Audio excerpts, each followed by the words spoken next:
எல்லோருக்கும் வணக்கம்.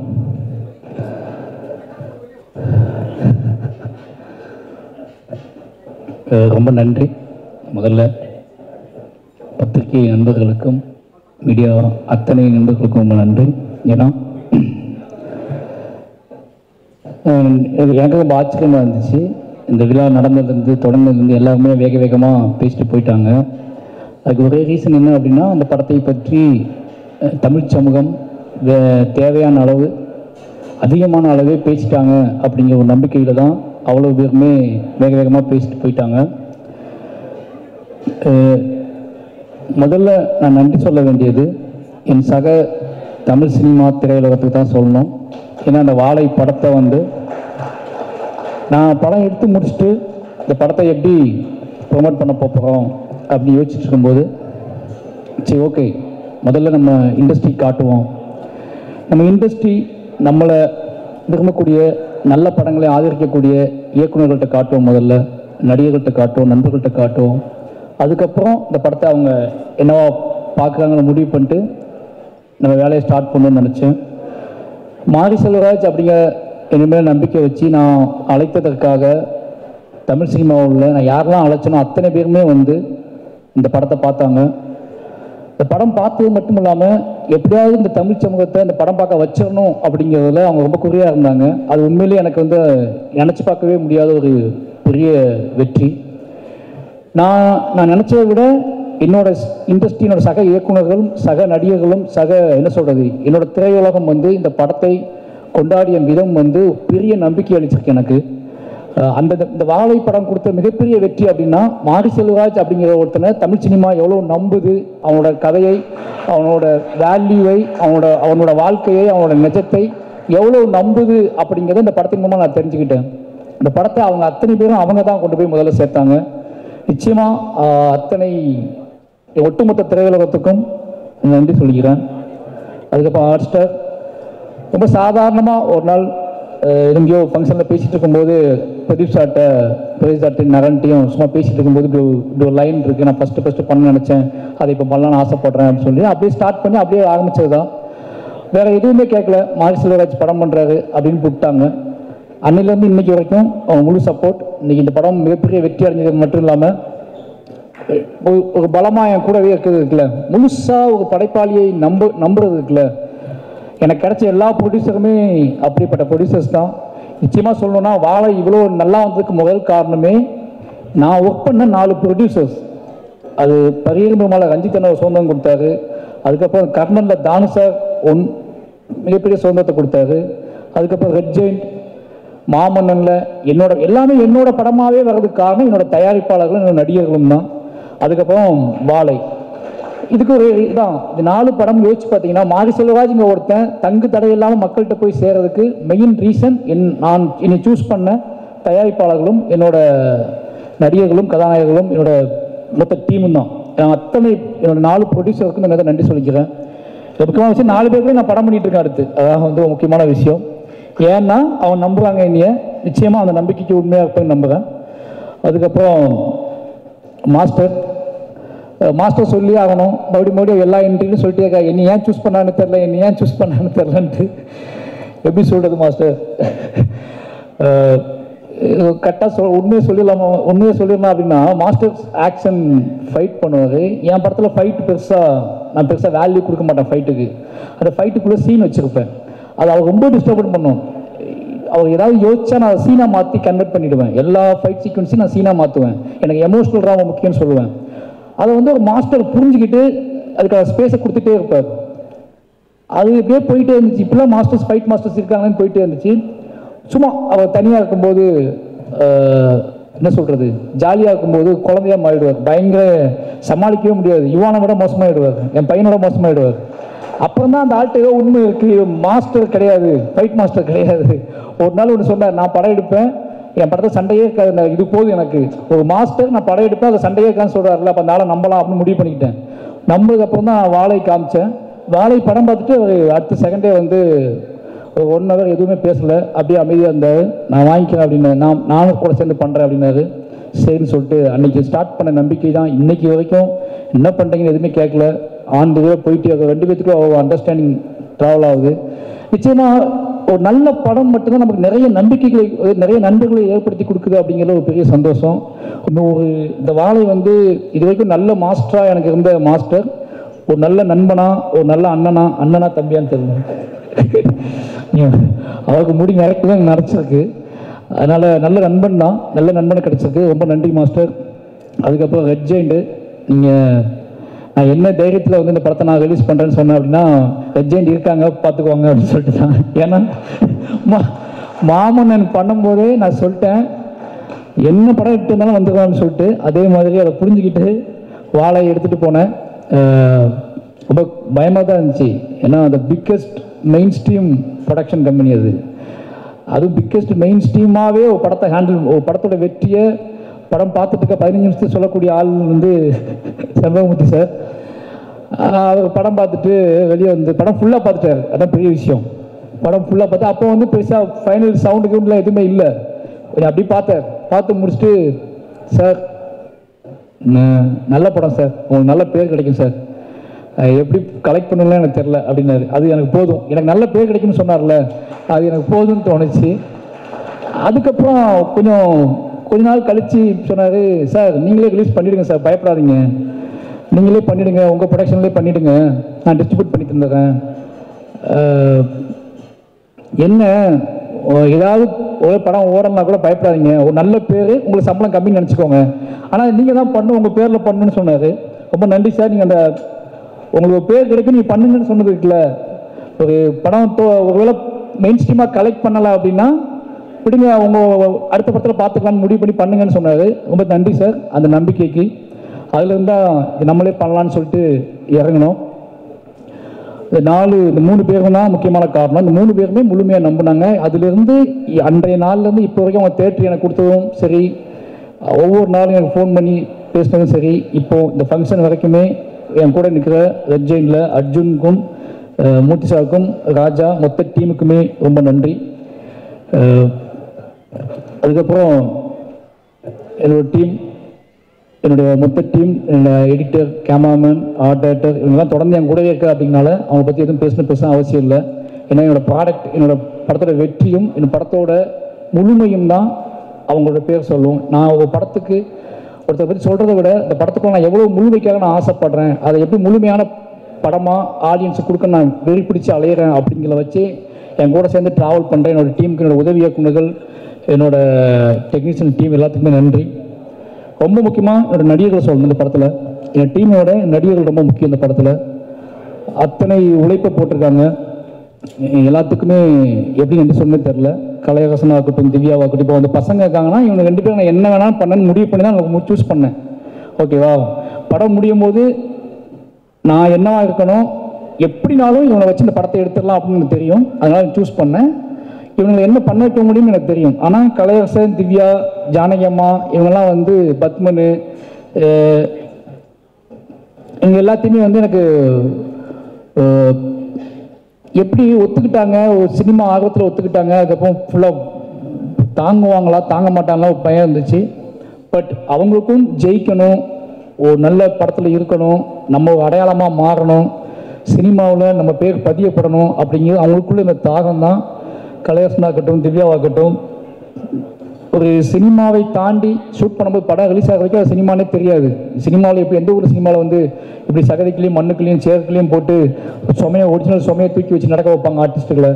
நிறைய அவங்கள துன்புறுத்திருக்கேன். நிறைய வந்து என்னோடய ஆர்டிஸ்ட்டுகளுக்கு எப்போ என்ன நடக்கும்னா, எனக்கு அவங்க சொல்லி புரிய வைக்க முடியாது எல்லா நேரத்துலையும். ஒரு படத்தோட வெற்றியில் நம்ம புரிய வச்சுக்கலாம்னு நினைப்பேன். ஒரு படத்தோட மக்களோட ஆதரவில், மக்கள் கொண்டாடுற விதத்தில் என்னோட நடிகர்களுக்கு என்னோட வேதனையோ என்னோட ஆசையோ எதையோ ஒன்று கடத்திடலாம்னு நினைப்பேன். அது என்னோட எல்லா படத்துலையுமே நடந்திருக்கு. என்னோட எல்லா படத்துலையுமே நடிகர்களோட எனக்கு முகன் வந்திருக்கு. ஆனால் என்னோடய படத்தோட வெற்றியும் அதோட மக்கள் கொடுக்க கொண்டாட்டமும் தான் அதை மாற்றிருக்கு. அது பெரிய பெருமாள்லேருந்து இந்த படத்தையும் நடந்திருக்கு.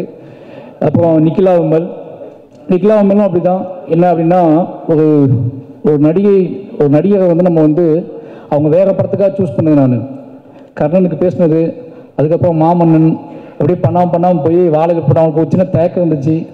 ஏதோ சின்னதாக ஓட்டிட்டு ஏதோ படம் பண்ணுறா, நம்ம போட்டு விட்டாங்க போல அப்படின்னு சொல்லிட்டு டவுட் இருந்துச்சு. எனக்கு அதை சொல்லி புரிய வைக்க முடியல.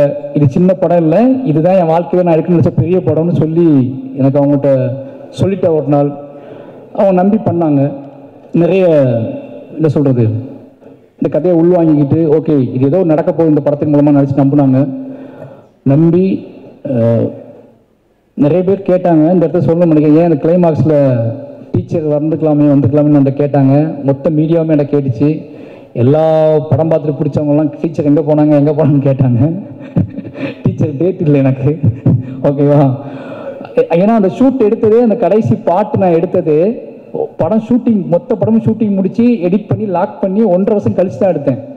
1 வருஷம் கழிச்சு தான் அந்த ஷூட்டிங் எடுத்தேன். 2 நாள் ஷூட்டிங் ஏதோ முழுமை அடையாமல் இருக்குது. இந்த மொத்த படத்தையும் பார்த்துட்டு வெளியே போகிறவன் என்ன கொண்டு போவான், அவனை நான் எப்படி அவனுக்குள்ள ஒரு இசையின் வழியாக அவனை செட்டில் பண்ணி அவனுக்குள்ள எமோஷனில் கடத்தி வீட்டுக்கு போகும்போது அவன் வந்து இது ஒரு பாடலாக எடுத்துகிட்டு போகணும், வெறுமனே அழுகை எடுத்துகிட்டு போயிடக்கூடாது. ஒரு படம் முடிஞ்சு வெளியே போகிறான்னா அவன் இதை கலையாக எடுத்துகிட்டு போகணும், ஒரு பாடலாக எடுத்துகிட்டு போகணும், முணுமுணுத்துக்கிட்டே போகணும்னு ஆசைப்பட்டு அந்த பாடல் 1 வருஷம் சந்தோஷம் ரொம்ப லேட்டாக தான் ஸ்டார்ட் பண்ணோம். இந்த படம்லாம் முடிஞ்சு இந்த பாட்டே இல்லை, பாதவத்தி சாங்கே இல்லை. ஒரு 1 வருஷம் கழிச்சு தான் அந்த பாட்டை நான் முடிவு பண்ணுறேன். அதுக்கு அவசரமாக ஷூட் பண்ண பிளான் பண்ணோம். படம் ரிலீஸுக்கு அவங்க டேட் இல்லை.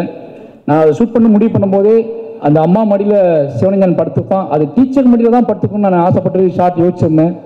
ஒன்றுமே அது நடந்துருந்தால் இன்றைக்கி நிறைய பேர் கேட்ட கேள்விகளுக்கும் மோசமான சில விஷயங்களுக்கெல்லாம் வந்து பதில் சொல்கிற மாதிரி இருந்திருக்கும். அந்த ஷார்ட் நான் எடுத்திருந்தோம்னா அது மிஸ் பண்ணிட்டேன். என் லைஃப்பில் ரொம்ப நான் வருத்தப்பட்டது வந்து அதுக்கு தான். என்னோடய ஆசிரியர் அந்த இடத்துல இல்லாமல் எனக்கு இருந்தாங்க, நிஜ வாழ்க்கையில் இருந்தாங்க. நிஜ லைஃப்பில் நிஜ கதையில் என் அத்தனை ஆசிரியர்களுமே அத்தனை பிணங்களும் அத்தனை உடல்களும் அடக்கம் செய்யும் வரைக்கும் என்னோடய ஒட்டுமொத்த டீச்சரும் அந்த இறுதி நாள் அந்த வாழைத்தோப்புக்குள்ளே உட்காந்துருந்தாங்க. அவ்வளோ பேருமே அழுதுகிட்டு. என்னோட அத்தனை ஆசிரியர்களுக்கு நேரத்தை நன்றி சொல்லிக்கிறேன். அது தவிர்க்க முடியாத காரணத்தினால அந்த இடத்துல நான் ஆசிரியர் வைக்க முடியல. ரொம்ப நன்றி. அதுக்கப்புறம் என்னோட ஊர் மக்கள், ஒவ்வொரு படத்தையும் நான் சொல்லிகிட்டே இருக்கேன், நான் படம் பண்ணுறதே என் ஊருக்காக தான் பண்ணுறேன், என் ஊர் மக்களை அங்கேருந்து வெளியே கொண்டு வரது தான் பண்ணுறேன். அவங்க இன்றைக்கி எல்லா மேடையிலையும் என் ஊர் மக்கள் கொண்டாடப்படுறதும் அவங்க எல்லா படத்துலையும் சீல்டு வாங்குறத விட ஒரு சந்தோஷம் என்ன இருக்குது எனக்கு. இது ஒரு மிகப்பெரிய சந்தோஷம் எனக்கு. யோசிச்சுப்பாங்க, பரியரும் பெருமாள் அங்கே தான் பண்ணேன், கர்ணன் அங்கே தான் பண்ணேன், மாமன்னன் அங்கே தான் பண்ணேன், வாழை அங்கே தான் பண்ணேன், இப்போ பண்ணிட்டு இருக்க பைசன் அங்கே தான் பண்ணிக்கிட்டு இருக்கேன். அவ்வளோ கதைகள் இருக்குது. ஏன்டா இவன் அங்கேயே போகிறான்னா அவ்வளோ கதைகள் இருக்குது. அந்த கதைகளை அவங்க எனக்காக சப்போர்ட் பண்ணுறாங்க. ரொம்ப சிம்பிள், ரொம்ப நாங்கள் பெருசாலாம் பிளான் பண்ணுறதில்ல. ரொம்ப எளிமையான உண்மை எங்ககிட்ட இருக்குது. அந்த எளிமையான உண்மையை கலையாக்குவதற்கு கஷ்டப்படுறேன். அந்த எளிமையான உண்மையை கொண்டு வைக்கிறேன். நான் எடுக்கிற வரைக்கும் ரொம்ப சிம்பிளாக தான் எடுப்பேன். ஒரு எளிமையான உண்மை தமிழ் சமூகத்தை எந்த அளவுக்கு டிஸ்டர்ப் பண்ணுது அப்படிங்கிறத நான் படம் ரிலீஸ் எனக்கு அப்போ தான் புரிஞ்சுக்கிறேன். அப்போ இங்கே வலியதை விட எளியவைகளுக்கு வந்து மிகப்பெரிய வேல்யூ இருக்குது அப்படிங்கிறத நான் வந்து ஒவ்வொரு படத்துலையும் தான் புரிஞ்சுக்கிறேன். அப்படி எளிமையான கதைகளை எனக்கு கொடுத்துக்கிட்டே இருக்கக்கூடிய என்னோட ஒட்டுமொத்த மக்களுக்கு, என்னோட கிராம மக்களுக்கு, புளியங்குளம் மக்களுக்கும், பக்கத்தில் உள்ள கொங்காயக்குறிச்சி, கருங்குளம் எல்லா மக்களுக்குமே நன்றி சொல்லிக்கிறேன். என்னோட எல்லா படைப்பிலும் அவங்க இருப்பாங்க. அவங்க தான் நாங்கள் தான் அவங்க. அதனால் ஒட்டுமொத்த மக்களுக்கு நன்றி சொல்லிக்கிறேன். அதுக்கப்புறம் என்னோட குடும்பம், என் குடும்பத்தை பற்றி மிக முக்கியமாக சொல்லி ஆகணும். அதுக்கு முன்னாடி சந்தோஷ் நாராயணன் சார் ரொம்ப ஸ்பெஷல். எனக்கு இதயம் காமிக்கிற அளவுக்கு ஸ்பெஷல் ஒரு விஷயம் தான். என்ன அப்படின்னா, மாமன்னன் ரகுமான் சார்ட்ட போயிட்டேன். அப்போது வாழை பண்ண போவேன். அடுத்து வாழை நான் தான் பண்ணுவேன். ரகுமான் சார்ட்ட அனௌன்ஸ் பண்ணதுக்கப்புறம் வாழை நான் தான் பண்ணுவேன்னு அடம்பிடிச்சி இப்போ ரகுமான் சார்ட்ட போயிட்டேன்னா கோவம் வரும்ல, அந்த கோவம் இல்லாமல் சூப்பர் மாதிரி ரகுமான் சார்ட்ட போய் கற்றுக்கோங்க, ரகுமான் சார்ட்ட நீங்கள் ஒர்க் பண்ணணும் ஒரு படம், அது மாதிரி ராஜா சார்ட்டையும் ஒரு படம் ஒர்க் பண்ணணும்னு சொன்னார்.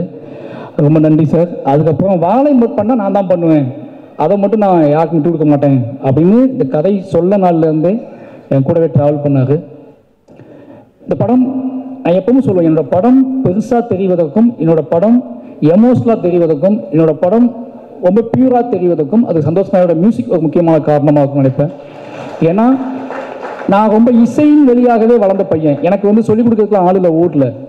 எங்கேயோ தூரத்தில் கேட்ட பாடல் வழியாகவே என்னோட கதையெல்லாம் நான் உருவாக்கிக்கிட்டே இருந்தேன். எனக்கு அங்கே டிவி பார்க்க டைம் இருக்காதுல்ல. அப்போ நான் காட்டில் பாட்டு கேட்டுகிட்டே இருப்பேன். அந்த பாட்டு வழியாக தான் என்னோட காதலை, என்னோட கஷ்டத்தை, என்னோட அண்ணன் தம்பி பாசத்தை, இதெல்லாமே பாட்டை வச்சு நான் யோசிச்சுட்டே இருப்பேன். அதனால எனக்கு இசை ஆல்ரெடி எனக்குள்ள இசை தான் எனக்குள்ள ஒரு நான் நடனம் ஆட ஆரம்பித்தேன். அப்போ இசை தான் என்னோட பூர்வீகம். இசைக்குள்ளே தான் நான் பிறக்க ஆரம்பித்தேன். இசையிலேருந்து தான் இதை நான் கண்டுபிடிக்க ஆரம்பித்தேன். அப்போது நல்ல மியூசிக் டைரக்டரோட ஒரு நல்ல வேல்யூ கிடச்சா பயங்கரமாகும். எனக்குள்ளே இருக்கிற என்னோட விஷுவல்ஸை, என்னோட ஷார்ட்டை நான் எடுப்பதற்கும் நம்பி எடுப்பதற்கு வந்து சந்தோஷ் நாராயணன் சார் மியூசிக் முக்கியமான காரணம். ஏன்னா நீங்கள் யோசிக்கிறவங்க, நான் எல்லா படத்துக்குமே பாட்டு எடுத்துகிட்டு தான் மொத்த படத்தையும் எடுத்துகிட்டு தான் அவர்கிட்ட போவேன். நான் என்னோடய ஒட்டுமொத்த படத்தையும் எடுத்து முடிச்சு தான் அவர்கிட்ட போவேன். அவர் நம்பிக்கை தான், அது கரெக்டாக மேட்ச் ஆகி வந்துடும். யோசிப்பாங்களேன், ஒரு வருஷம் கழிச்சு பாதவத்தி பாட்டு பண்ணுறோம் 2 பேரும் சேர்ந்து, அந்த பாட்டு வேணும்னு 2 பேரும் முடிவு பண்ணுறோம். அந்த பாட்டை டக்குன்னு யோசிச்சோடனே இந்த பீட்டில் இந்த எமோஷனலில் இதை வெளியே போகிற ஒருத்தன் சும்மா பேசணும். நாங்கள் அன்றைக்கி பேசினது தான் இது சார். அழுது படம் விழுந்துட்டா எல்லாம் அழுதுட்டு இருப்பாங்க, என்ன பண்ணலாம் இவங்களை, எப்படி இவங்க வெளியே படம் முடிஞ்சிச்சுன்னு எப்படி சொல்கிறது அப்படின்னு கேட்கும்போது ஒரு பாட்டு இசை கேட்குறாங்க. இசை முடிஞ்சால் படம் முடிஞ்சிட்டு அவங்க நம்புவாங்க. அப்போ நம்ம இசை கிரியேட் பண்ணணும்னு சொல்லி தான் பாடல் ரெடி பண்ணோம். நான் நம்பினேன், இந்த பாட்டு ஓடும்போது எந்திரிச்சு போயிட்டா என்ன பண்ணுறதுன்னு ஃபீல் பண்ணேன். எந்திரிக்க மாட்டாங்கன்னு நிறைய பேர் சொன்னாங்க. சரி பார்ப்போம் அப்படின்னு வெயிட் பண்ணேன். மூர்த்தி சார் எந்திக்கல ஃபஸ்ட்டு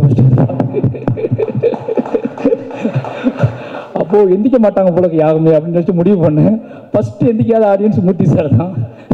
அவ்வளோ பக்கத்தில் நான் உட்காந்து என் கையை வந்து அவர் மேலே வச்சுருந்தேன், அதனால் எந்திக்கலான்னு தெரியல. ஆனால் ஃபஸ்ட்டு நாள் நான் படம் பார்க்க போயிருக்கேன் திருநெல்வேலியில். அப்போ தான் அந்த பயம் எனக்கு இருந்துச்சு. பாட்டு ஆரம்பிக்கும் போது எந்திரிச்சு போயிட்டாங்கன்னா எனக்கு அதை ஜீர்ணிக்கவே முடியாது, அது முழுமையாக வெற்றி அடைஞ்சால் கூட அதை கொண்டாட முடியாது அப்படின்னு பயத்திலே இருந்தேன். ஏன்னா என் ஊர் எப்படி யோசிப்பாங்க, திருநெல்வேலியில் 700 பேர் உட்காந்துருக்காங்க, கத்தி கத்தி கத்தி கத்தி கத்தி உட்காந்துருக்காங்க, அதுக்கப்புறம் அமைதியாக அழுது உட்காந்துருக்காங்க, அவங்களெலாம் கண்ட்ரோல் பண்ண முடியாது. ஆனால் அந்த 700 பேர் அப்படியே உட்காந்துருந்தாங்க. அன்னைக்கு தான் எனக்கு வந்து அப்போ நான் முடிவு பண்ணேன், இந்த மக்களுக்கு எவ்வளோ பிரச்சனை வந்தாலும் சரி, யார் என்ன சொன்னாலும் சரி, இந்த மக்களுக்கு நம்ம ஆர்ட் ஃபார்மை கொடுத்துக்கிட்டே இருக்கணும்.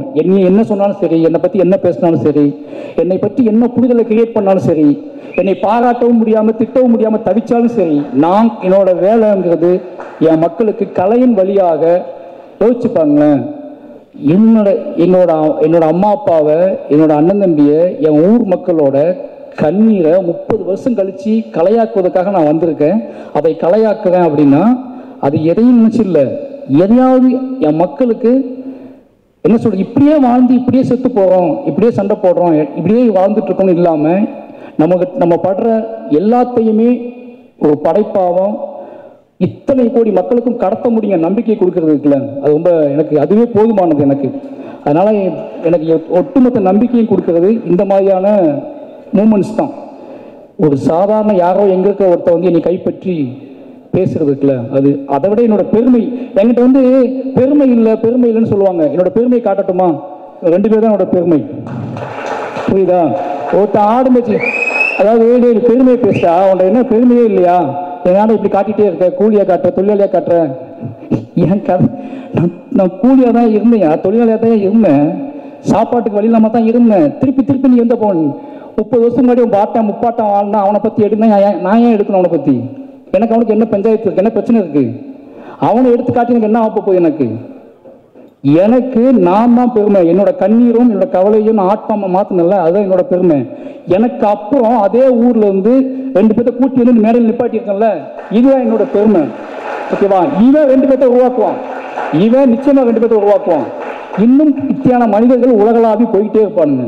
இன்னைக்கு வந்து கனடாவில் இருந்து அமெரிக்காவில் வந்து பேசுகிற தமிழர்கள், அந்த பையன் கூட நீங்கள் எப்போவாது வெளிநாட்டுக்கு வந்தீங்க அந்த பசங்களை விட்டு வந்துடாதீங்க, கூட்டிட்டு வாங்கன்னு சொல்கிறாங்கல்ல, இதுதான் எங்களோட வெற்றியாக நாங்கள் பார்க்குறேன்.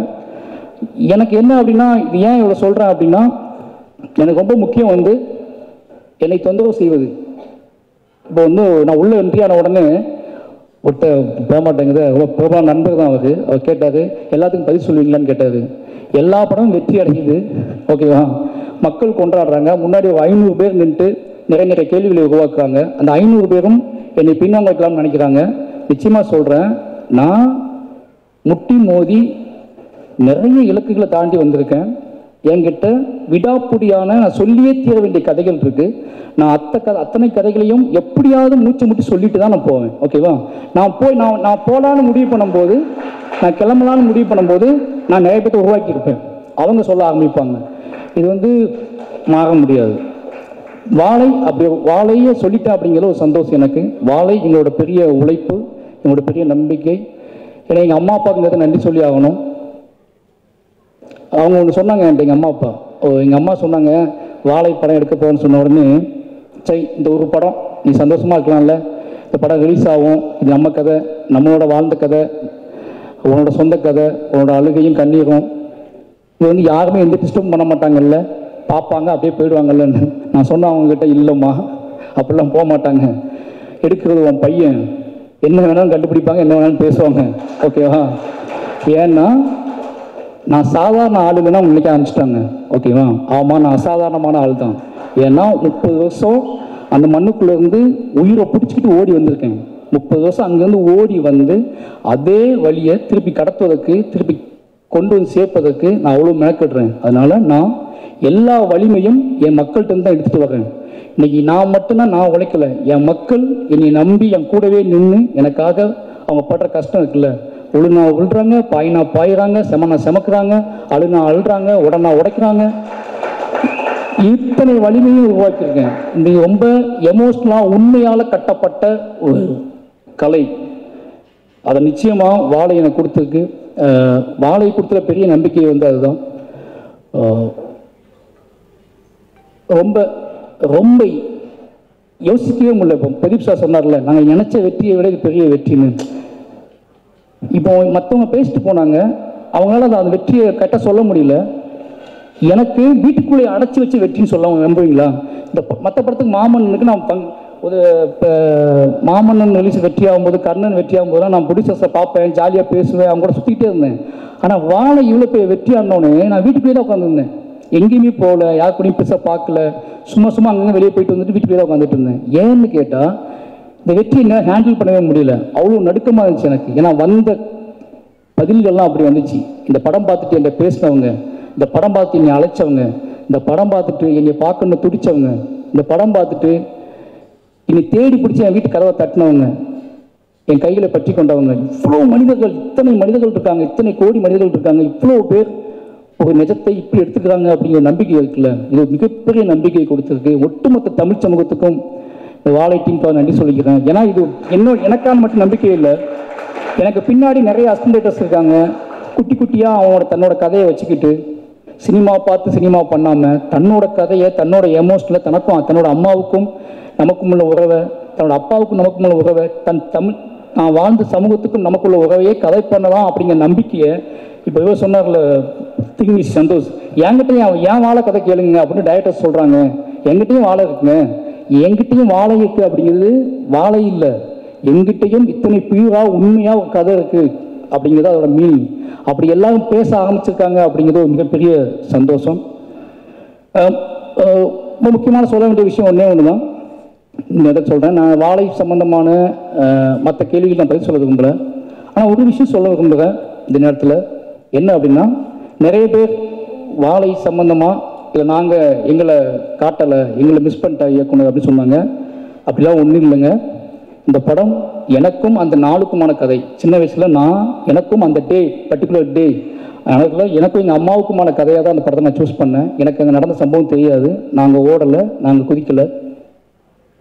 ஆனால் இந்த படத்தை பதிவு பண்ணது மூலமாக இஸ்லாமிய தோழர்கள் தான் இந்த மக்களை காப்பாற்றினாங்க, உண்மை வெளியே வந்திருக்குல்ல, அது எனக்கு போதுமானது. அந்த உண்மையை நான் இப்போ சொல்கிறேன்.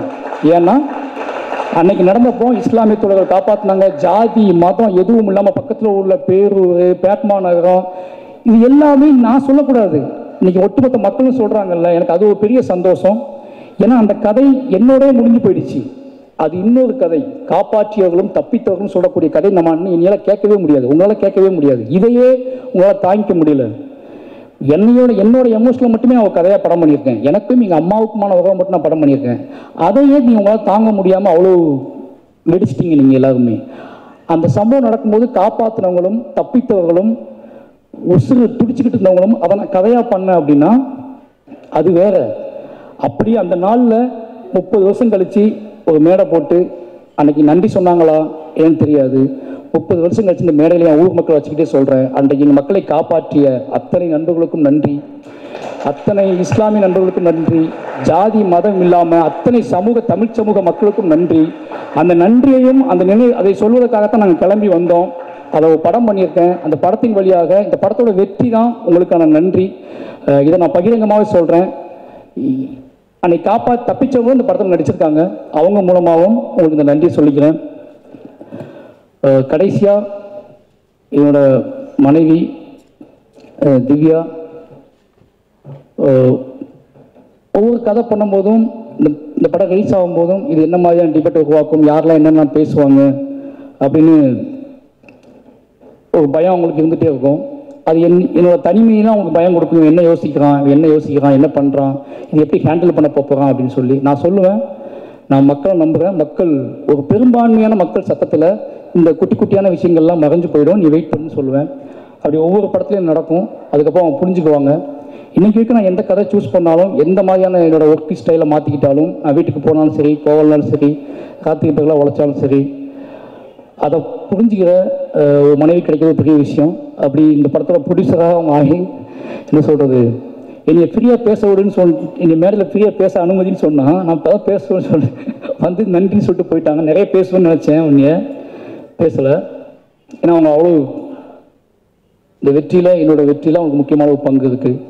ஏன்னா அது சாதாரண விஷயம் இல்லை. என்னால் அது எப்படி சொல்கிறேன்னு தெரியல. எனக்கு ஒரு கலைஞனுக்கு தான் கூட வாழ்கிறவங்க, தன்னை காதலிக்கிறவங்க கொடுக்குற சுதந்திரம் இருக்குல்ல, அது ரொம்ப அலாதியானது. இந்த ஒட்டுமொத்த மாரி செல்வராஜ் அப்படிங்கிற ஒட்டுமொத்த வெற்றியோட வேறு எங்கே இருக்குன்னா அது என் மனைவிக்கிட்ட தான் இருக்குது. அவங்களுக்கு எனக்கு ரொம்ப நன்றி சொல்லிக்கிறேன். அதுக்கப்புறம் என்னோட குடும்பம், முக்கியமாக என்னோட மனைவியோட அம்மா மங்கேக்கரசி, அவங்க டீச்சர், அதுக்கப்புறம் தங்கச்சி சொர்ணா. ஏன் சொல்கிறேன் அப்படின்னா, நாலு பேர் ஒரே வீட்டை தான் வாழ்கிறோம். ஒருத்தனை புரிஞ்சிக்கிறது இருக்குல்ல, ஒரு படைப்பாளனை பக்கத்துலேருந்து பார்த்து புரிஞ்சிக்கிறது இருக்குல்ல, அது ரொம்ப முக்கியமான விஷயம். நான் இவ்வளோ கட்டற்று என் வேலையை பார்ப்பதற்கு அவங்க முக்கியமான காரணமாக்குவாங்க. அவங்களுக்கு நன்றி சொல்லிக்கிறேன். ஏன்னா அவங்க சொல்லுவாங்க, திவ்யா மாரியை டிஸ்டர்ப் பண்ணாத, மாரியை வேலை பார்க்குறான், அவன் டிஸ்டர்ப் பண்ணாதன்னு சொல்லுவாங்க. அந்த ஒட்டுமொத்த குடும்பமே என் மேலே வச்சுக்க நம்பிக்கையும். ஏன்னா எங்கள் ஒரு யாருன்னே தெரியாத ஒரு பையன் காதலிச்சு கல்யாணம் பண்ணி உள்ள வர்றான். அந்த காதலை நிரூபிப்பதற்காக நான் வேலை செய்ய ஆரம்பிக்கிறேன். அந்த காதல் வந்து ஒரு மகத்தான இடத்தை அடைவது அப்படிங்கிறது இந்த மேடையில் தான் அடையுது. ஏன்னா ஒரு காதலை நிரூபிப்புங்க சாதாரண விஷயம் கிடையாது. நீங்கள் வாழ்நாள் கூட நிரூபிச்சுட்டே இருக்கணும். நம்ம தமிழ் சமூகத்தில் ஒரு பெண்ணின் மீதான காதலை நிரூபிப்பது வந்து ரொம்ப சாதாரண விஷயம் கிடையாது. ஒரு என்ன சொல்கிறது, அவ்வளோ கஷ்டமான விஷயம். அப்படி என் காதலை நிரூபிப்பதற்காகவே தொடர்ந்து என்னை இயங்க விடுற என்னோடய ஒட்டுமொத்த குடும்பத்துக்கும் ரொம்ப நன்றி. இப்போ எங்கள் அண்ணன், என் ஃபேமிலி எல்லாத்துக்குமே நன்றி. ஏன்னா நான் ரொம்ப நேரம் பேசுறதுக்கான காரணம் என்ன அப்படின்னு, ரொம்ப நேரம் பேசக்கூடாதுன்னு நினச்சி தான் வந்தேன். ஆனால் ஒவ்வொருத்தர் முகமாக வர ஒரு நான் லீனியரில் எனக்கு போய்கிட்டே இருக்குது. திடீர்னு ஒருத்தர் முகம் கிராஸ் ஆகுது, திடீர்னு ஒருத்தர் வராது, ஒரு கேள்வி வருது, ஒரு ட்விட்டரில் ஒரு ஃபேஸ் வருது, அப்போ என் ஃபேமிலி தெரியுறாங்க, என் குழந்தை தெரியுது. பட் எல்லாத்துக்குமே நன்றி. ரொம்ப முக்கியமான விஷயம் என்னன்னா, மாரி செல்வராஜ் அப்படிங்கிற ஒருத்தனை முழுமையாக நம்பலாம் அப்படிங்கிற இடத்துக்கு தமிழ் சமூகம் வந்திருக்குல்ல, இதுதான் என்னோட பெரிய வெற்றியாக நான் பார்க்குறேன். ஏன்னா ஒருவேளை இந்த படத்திலையும் நிறைய பிரச்சனைகள் இருக்குது அப்படின்னு சொல்லக்கூடிய நான் சொல்கிறேன், எஸ் எனக்கு அவங்க வேணும். ஏன்னா அவங்களையும் கைப்பற்றுறதான் என்னோட நோக்கம். அவங்களையும் கைப்பற்றுறதுக்கான படங்கள் எடுக்க ட்ரை பண்ணுவேன். ஏன்னா இங்கே கலையால் சாத்தியம் இல்லாத எதுவுமே கிடையாது. இன்னைக்கு இல்லைனாலும் என்னைக்காவது அத்தனை மக்களையும் நான் வென்றே தீர்வேன் அப்படிங்கிற நம்பிக்கை எனக்கு இருக்குது. ஏன்னா அவ்வளோ வேலைகள் இருக்குது, அவ்வளோ படங்கள் இருக்குது. நிச்சயமாக நான் என் மீதான பார்வை மாறும். என்னை பற்றி யோசிக்கிறதுக்கு கொஞ்சம், என்னை பற்றி பேசுறதுக்கு முன்னாடி ஒரு யோசனை வரும். மாரி செல்வராஜ் யாருன்னு தெரிஞ்சுக்கிறதுக்காக எடுக்கப்பட்ட படம் தான் வாழை. இதுலேயும் அவங்களுக்கு குழப்பம் இருக்குன்னா திருப்பி நான் எடுப்பேன். திருப்பி எடுத்து நிரூபிக்க ட்ரை பண்ணிகிட்டே இருப்பேன். வாழை 2 வரதுக்கும் வாய்ப்பு இருக்குது. அப்படிங்களா சார்? எது தூங்கிட்டாருன்னு நினைக்கிறேன். ஏன்னா அதான் சொல்ல வேண்டிய கதை நிறைய இருக்குது. சும்மா வாழை 2 வரும். வாழை நான் வந்து அது சிவகங்கை வச்சு எடுப்பேன், பொன்வேல் வச்சு எடுப்பேன். ஏன்னு கேட்டிங்கன்னா, இதுக்கு பின்னாடி ஒரு கதை இருக்குல்ல, அது உங்களை இன்னும் பயங்கரமாக என்னை புரிஞ்சுக்கிறதுக்கு வழிவகுக்கும். ரொம்ப நன்றி. மறுபடியும் சொல்கிறேன், என்னோட மீடியா நண்பர்களுக்கு ரொம்ப நன்றி சொல்லி ஆகணும். ஏன்னா தொடர்ந்து அவங்க ஏதோ வகையில், எனக்கு தெரியும் இன்னைக்கு மீடியாங்கிறது, பத்திரிகைங்க அப்படிங்கிறது எவ்வளோ பெரிய பயத்தை ஏற்படுத்திருக்கு ஒவ்வொரு நடிகருக்கும், ஒவ்வொரு கலைஞர்களுக்கும். பேசும்போது, மேடையில் பேசும்போது உங்கள் விஷயம் தெரியுமா, முன்னெல்லாம் சென்சார் மண்டையில் ஓடிக்கிட்டே இருக்கு. நம்ம என்ன வார்த்தை யூஸ் பண்ணுறோம், நம்ம தப்பாக எதுவும் பேசக்கூடாது. இப்போ நான் பேசின எந்த வார்த்தையே இத்தனை கேமராவும் டைட்டிலாக போட போகிறாங்க அப்படிங்கிற விஷயம் வரைக்கும் மண்டையில் ஓடுது. ஓகேங்களா? நான் ஒன்றே ஒன்று சொல்கிறேன், அதுதான் அந்த பயம் ரொம்ப முக்கியமானது தான். நம்மளை ஒட்டுமொத்த மக்கள்கிட்ட கொண்டு போய் சேர்த்துக்குவாங்க. நீ தப்பாக பேசினாலும் சரி, சரியாக பேசினாலும் சரி, மக்கள்கிட்ட கொண்டு சேர்த்துக்குவாங்க அப்படிங்கிற பயம் இருக்குல்ல, அது ரொம்ப முக்கியமானது. இத்தனையும் தாண்டி பரியன் பெருமாள் எப்படி ஃபஸ்ட்டு ஷோ ப்ரெஸ் ஷோ முடிஞ்சு வெளியே வரும்போது என்னை கட்டி அணைச்சாங்களோ, அதே மாதிரி வாழை முடிஞ்சு வெளியே வரும்போது அவங்க கட்டி அணைச்சி அன்னைக்கு தெரிஞ்சு எனக்கு நாம் மறுபடியும் ஒரு இன்னும் வேகமாக ஓடுவதற்கான ஒரு 4வது நாள் அமைஞ்சிடுச்சு. அதனால் மீடியா நண்பர்களுக்கும் நன்றி. கடைசியாக என்னை உருவாக்கிய என்னுடைய இயக்குனர் ராம் சார், ஏன்னா இது அத்தனைக்கும் அவர் ஒரு பொறுப்பு. ஒரு மனுஷனை, ஒரு பையனை அப்படியே அடியிலேருந்து பிடிங்கி எடுத்துகிட்டு வந்து அவனாவே வளர விடுறது இருக்குல்ல, அது ரொம்ப அசாதாரணமானது. எல்லாம் என்கிட்ட கேட்பாங்க, உங்கள் இயக்குனர் அவர் வேறு ஸ்டைலில் படம் எடுக்கிறாங்க, நீ வேறு ஸ்டைலில் படம் எடுக்கிறீங்கன்னு கேட்பாங்க. அவர் என்னைய தத்துவங்களை எனக்கு போதிச்சு அந்த தத்துவத்தின் வழி வாழ்க்கையை நீ படம் பண்ணுறா அப்படின்னு சொல்லி கொடுத்ததுக்குல அது ரொம்ப முக்கியமானது. இல்லைனா நான் என்ன பண்ணிப்பேன்னு எனக்கு தெரியாது. இத்தனை படங்கள் காத்திரமாக ஆகிறதுக்கு காரணம் என்னோட இயக்குனர் தான். அதுக்கு பிறகு ரஞ்சித் அண்ணன், இவங்க 2 பேரும் என்னோட வாழ்க்கையில் முக்கியமான ஆட்கள். ரீசன் ஒன்லி எனக்கு இவங்க சுதந்திரத்தை பொதிக்கக்கூடிய ஆட்களாக இருக்காங்க. ஏன்னா நீ பண்ணுறா இவ்வளோதான் அவங்க சொல்கிற வார்த்தை.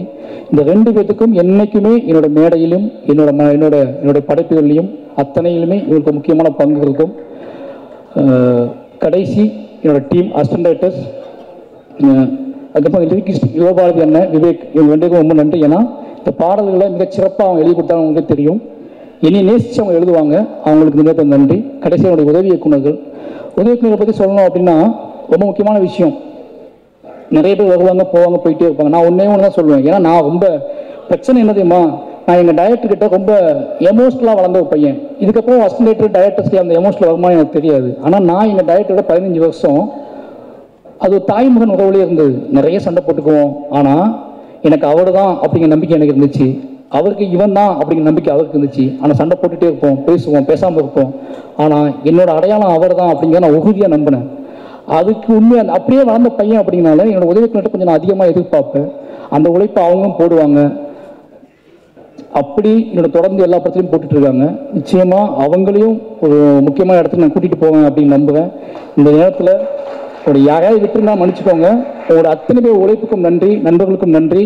எல்லாருமே வாழை ஆரம்பித்த நாள்லேருந்து வாழை ஜெயிச்சு ஆகணும் நம்பினாங்க, வாழையை முக்கியமான படமாக்கும் நம்பினாங்க. அத்தனை மாரி செல்வராஜ் மீது அத்தனை நம்பிக்கை வைத்த அத்தனை நம்பி என்னோட நடிகர்களுக்கு மறுபடியும் நன்றி சொல்கிறேன். முக்கியமாக ஜானகி அம்மா நான் சொல்லி ஆகணும். கரெக்டாக ஞாபகம் வந்துருச்சு எனக்கு, சாரிம்மா. என்னன்னா ஒரு முக்கியமான விஷயம், ஜானகி அம்மா அந்த படத்தை முதல்ல நடிக்கல. 10 நாள் 5 நாள் ஷூட் பண்ணிட்டு அம்மா கேட்ட வச்சு வேற ஒரு நடிகர் நடித்தாங்க. எனக்கு என்ன பண்ணே தெரியல, எங்கள் அம்மா கண்ணுக்கே வரல. என்னடா நடக்குது, சூழ்ச்சி படம் நடந்ததே கிடையாது. எனக்கு பைத்தியம் பிடிச்ச மாதிரி ஆகிட்டேன். நான் 4 நாள் ஃபுட்டேஜ் எடுத்து வச்சு, ஓன் ப்ரொடக்ஷன் வேறு. என்னடா மற்ற ப்ரொடக்ஷன்லாம் ஒழுங்காக வேலை பார்த்தோம், சொந்தமாக படம் எடுக்கிறோம், முட்டாள்தனமாக ஏதோ வேலை பார்த்துட்டோமா, என்ன நடக்குது. ஃபுட்டேஜ் 4 நாள் எடுத்துட்டேன். அப்போ இதுக்கப்புறம் யாரையும் கூப்பிட்டு காய் சமைப்பீங்களா, இது பண்ணுவீங்களா, அது பண்ணுவீங்களான்னு கேட்டு ஒரு நடிகரை கூப்பிட்டு கொண்டு வர முடியாது. கண்மூடித்தனமாக நம்பி ஜானகி அம்மா கூப்பிட்றா அப்படி கூப்பிட்ட நடிகை தான் அவங்க. ஏன்னா எனக்கு பெரியம்மாள் கர்னல்லாம் அவங்க தெரியும். ஜானகி அம்மாவை கூப்பிட்றா பார்த்துக்கலாண்டா அப்படின்னு சொல்லி அவங்களும் வந்தாங்க. ஸ்பாட்டில் தான் வர்றாங்க. ஸ்பாட் 4 நாள் எடுத்தாச்சு. அவங்கள்ட்ட சொல்கிறேன், அம்மா இது மற்ற படத்தில் கொஞ்சம் கஷ்டமாக இருக்கும், நீங்கள் ஓகேவா? Okay sir. ஏன்னா அவங்களுக்கு என்னை பிடிக்கும். எனக்கு நிறைய முத்தம் கொடுத்த ஒரு நடிகை, என்னை நிறைய கையை பிடிச்சிட்டு அழுத ஒரு நடிகை. இவங்கள மாதிரியான அன்பில் தான் நான் பயங்கர ஸ்ட்ராங்காக மாறுவேன். அதனால் அவங்க நம்பினாங்க, நம்பி அதுலேருந்து ஸ்டார்ட் பண்ணோம். நிச்சயமாக சொல்கிற ரொம்ப கஷ்டப்படுத்தியிருக்கேன். ஏன்னா வாழைத்தார் சுமக்கணும், தண்ணிக்குள்ள சகதிக்குள்ள, இதெல்லாம் தாண்டி அவங்க தோணிருக்கும்ல, சும்மா காய் சமைக்கிறோம் சண்டை போடுறோம், நிறைய தார் சமைக்கிறோம், நமக்கு இந்த படத்தில் அப்படி ஏதாவது கிடைக்குமா அப்படின்னு யோசிக்கும்போது இந்த கிளைமாக்ஸ் போர்ஷன் அவங்ககிட்ட சொன்னேன், அம்மா இதுதான் நீங்கள் தான் இந்த படம், இனிமேல் இந்த படத்தை உங்கள் கையில் கொடுக்குறான்னு சொல்லி. நிச்சயமாக அவங்க என்ன சொல்கிறது, எங்கள் அம்மா அழும்போது நான் ஓடிட்டேன்ல நிஜ வாழ்க்கையில். இப்போ நான் எப்படி அழுவாங்கன்னு பார்க்கணும், உட்காந்து ஷார்ட்டில் கேமரா வச்சு பார்த்துட்ருக்கேன். அப்போ நான் எவ்வளோ சொல்ல முடியுமோ சொல்லிட்டேன். என்னென்னமோ சினிமா ஒரு டைரக்டராக ஒரு ஆர்டிஸ்ட்டுக்கு என்ன கடத்த முடியுமோ நான் கடத்திட்டேன். பட் என்ன ஆனாலும் அவங்களுக்குள்ள ஒன்று வெடிச்சாதான் நடக்கும். ஒரு இயக்குனரால் என்ன பண்ண முடியும், ஒரு இயக்குனரால் இப்படி பண்ண முடியும், அப்படி பண்ண முடியும், உளுந்து புரண்டு கிரண்டு என்ன பண்ணாலும் ஒரு வெடி அவங்களுக்கு ஒரு வெடிக்கலைன்னா அது நடக்காது. என்னன்னா பிளாஸ்டிக்காக தான் இருக்கும். அப்போ அந்த வெடியை வெடிக்க வைக்கிறதுக்காக நான் அவங்க கூட பேசிக்கிட்டே இருந்தேன், முரண்பட்டேன். அவங்க கூட நான் வந்து ஒரு காத்தியமாக வச்சுக்கிறேன். ஏன்னா எனக்கும் எங்கள் அம்மாவுக்கும் ஒரு சண்டை நடக்குது. எனக்கும் எங்கள் அம்மாவுக்குமான முரண். எங்கள் அம்மாவை தவறாகவே புரிந்து கொண்ட ஒரு நாள். எங்கள் அம்மாவை இத்த மாதிரி ஒரு தாய் கிடையாது உலகத்தில், இவங்களுக்கு பிள்ளையா பிறந்துட்டோமே நினைச்ச ஒரு நாள் அது. அதனால அந்த காத்திரமான சிந்தனையை வச்சுக்கிட்டு தான் இவங்க ஹேண்டில் பண்ண அன்னைக்கு ஃபுல்லாகவே. அதை அவங்கள ஹர்ட் பண்ணிருக்கோன்னு பயம் இருந்துச்சு. ஏன்னா ஆர்டிஸ்ட்னா ஒரு டைரக்டர் இவ்வளோ இதாக ரூடாக ஹேண்டில் பண்ணுறேன்னு நினச்சக்கூடாதுல்ல. ஆனால் அன்றைய நாள் அப்படி நடந்துக்கிட்டேன். அந்த வெடிக்க வைக்கிறதுக்காக அது வெடிச்சிச்சு. அவங்க எப்படி சொல்றது, அந்த ஒரு நாள் மட்டும் தான் எங்கள் அம்மாவோட அழுகை நான் பார்த்தல என் வாழ்க்கையில். அந்த நாள் அந்த எங்கள் அம்மா எப்படி அழுதுப்பாங்க அப்படிங்கிறத என்னை பார்க்க வச்சு வெட்டி தலைகுனியே வச்சாங்க. நான் தலையை குனிஞ்சுக்கிட்டேன். ஏன்னா நான் பார்த்ததே இல்லை எங்கள் அம்மா. அன்றைய நாள் எங்கள் அம்மா எப்படி அழுதாங்க நான் பார்த்ததே இல்லை. பட் அதை அன்னைக்கு சீன் நடிச்சு முடிச்ச உடனே நான் மானிட்டரில் தலை குனிஞ்சு தான் உட்காந்துட்டு இருந்தேன். ஏன்னு கேட்டால் எங்கள் அம்மா நினச்சி பார்க்கும்போது இதுக்கு மேலே அவங்க அழுதுப்பாங்கல்ல அப்படின்னு நினைக்கும்போது இல்லை, என்ன சொல்றது, ஒரு மனசுக்குள்ளேயே நான் மன்னிப்பு கேட்டுட்டேன் எங்கள் அம்மா கிட்ட. அந்த நடிப்பை கொடுத்த எங்கள் அம்மா கிட்ட மன்னிப்பு கேட்க வச்ச மனசுக்குள்ளேயே கலந்து கேட்கறது இருக்குல்ல, மன்னிச்சுக்காங்கம்மான்னு சொல்றது இருக்குல்ல. எங்கள் அம்மா என்னைக்குமே மன்னிச்சுக்காமன்னு சொன்னதே கிடையாது, இப்போதையும் சொன்னது கிடையாது. ஆனால் மானிட்டர் முன்னாடி இவங்க முன்னாடி தான் நான் சொன்னேன், அம்மா மன்னிச்சுக்கோங்கன்னு சொன்னேன். ரொம்ப நன்றிம்மா. உங்களோட இதுக்கு எனக்கு எப்படி சொல்றதே தெரில. ஒரு பையனா சின்ன வயசுல நம்ம ஏன் இவங்களுக்கு பிள்ளையா பிறந்தோம், நமக்கு மட்டும் ஏன் அம்மா அப்பா எப்படி இருக்காங்க, நம்மளை மட்டும் ஏன் இப்படி கொடுமைப்படுத்துறாங்க, நம்மளை மட்டும் ஏன் புரிஞ்சிக்க மாட்டேன்றாங்கன்னு சின்ன வயசுல பெத்த தாயும் தகப்பனையும் புரிந்து கொள்ளாமல் அலைந்த அந்த புரிதலுக்காக ஓடி வந்து 30 வருஷத்துல கலையின் வழியாக என் அம்மாவுக்கும் எனக்குமான உறவை புரிந்து கொண்டதற்கு, அதை படைப்பாக மாற்றி கொடுத்ததுக்கு, எங்கள் அம்மா அதை இப்போ ஏற்றுக்கொண்டதுக்கும் இந்த கலை தான் காரணம். இந்த கலைக்கு எப்பவுமே உண்மையாக இருப்பேன். எல்லாத்துக்கும் நன்றி. தேங்க்யூ.